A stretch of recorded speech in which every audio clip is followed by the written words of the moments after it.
ತಾಲೂಕಿನ ಕೋಗೋಡು ಗ್ರಾಮದ ಯೋಗೇಂದ್ರ ಅವರ ಕಾಫಿ ಮತ್ತು ಮೆಣಸು ತೋಟ ಕಾಡಾನೆ ದಾಳಿಗೆ ಹಾನಿಯಾಗಿರುವ ಘಟನೆ ನಡೆದಿದೆ.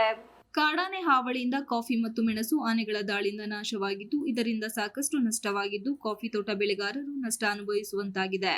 ಈ ಬಗ್ಗೆ ಮಾತನಾಡಿದ ಕೋಗೋಡು ಗ್ರಾಮದ ಯೋಗೇಶ್, ಮಲೆನಾಡು ಪ್ರದೇಶವಾದ ಕೋಗೋಡು ಗ್ರಾಮದಲ್ಲಿ ಇಂದು ಮುಂಜಾನೆ ಆನೆಗಳ ದಾಳಿಯಿಂದ ನಮ್ಮ ತೋಟದಲ್ಲಿ ಬೆಳೆದಿದ್ದ ಮೆಣಸು ಹಾಗೂ ಕಾಫಿ ಬಾಳೆ ಗಿಡಗಳನ್ನು ತುಳಿದು ನಾಶ ಮಾಡಿದೆ. ಇದರಿಂದ ರೈತರು, ಬೆಳೆಗಾರರು ಕಂಗಾಲಾಗಿದ್ದಾರೆ. ನಮ್ಮ ಬೆಳೆಗಳನ್ನು ಕಳೆದುಕೊಂಡಿದ್ದಾರೆ. ಆರ್ಥಿಕವಾಗಿ ಸಾಕಷ್ಟು ನಷ್ಟವಾಗಿದೆ. ನಮ್ಮ ತೋಟದಲ್ಲಿ ಸಾಕಷ್ಟು ಬೆಳೆ ನಾಶವಾಗಿದೆ. ಕೃಷಿಯನ್ನೇ ನಂಬಿಕೊಂಡು ನಾವು ಜೀವನ ನಡೆಸುತ್ತಿದ್ದೇವೆ. ಒಂದು ಕಡೆ ವಿಪರೀತ ಮಳೆ, ಮತ್ತೊಂದು ಕಡೆ ಕಾಡಾನೆಗಳಿಂದ ಬೆಳೆ ಕಾಫಿ ತೋಟ ನಾಶ. ಇದರಿಂದ ನಾವು ಬೇಸತ್ತಿದ್ದು ಹಲವು ಬಾರಿ ಅರಣ್ಯ ಇಲಾಖೆ ಅಧಿಕಾರಿಗಳಿಗೆ ಹಾಗೂ ಸಂಬಂಧಪಟ್ಟವರಿಗೆ ಆನೆಗಳನ್ನು ಸ್ಥಳಾಂತರಿಸುವಂತೆ ಮನವಿ ಮಾಡಿದರೂ ಪ್ರಯೋಜನವಾಗುತ್ತಿಲ್ಲ ಎಂದರಲ್ಲದೆ ಬೆಳೆ ನಷ್ಟದಿಂದ ಪರಿಹಾರ ಕೂಡ ದೊರೆತಿಲ್ಲ ಎಂದು ತಮ್ಮ ಅಳಲನ್ನು ತೋಡಿಕೊಂಡರು. Ganesh, TV 46 Malenadu news, Belur.